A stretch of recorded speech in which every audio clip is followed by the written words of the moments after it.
tushunchalar videoni nimadir video. Aytixon, yana bu sizni bir karomatingizdan biri. Uzunlik nimalarga foyda? Bu terapiya gerodoterapiya deyiladi. Zuluk jaydari qilib tushuntirganda o'zidan geparin ishlab chiqaradi, ya'ni qonni suyultiruvchi o'sha suyuqlik ishlab chiqaradi. O'sha suyuqlikni, o'zini suyuqligini organizmga kirgizadi va organizmdagi rasvo qonlarni so'rib oladi.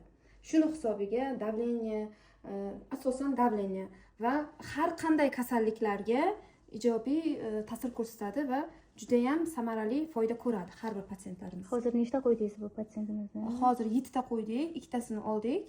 Hali 5 tasi turibdi. Qaysi sohalarga mumkin? Bu hamma sohalarga mumkin.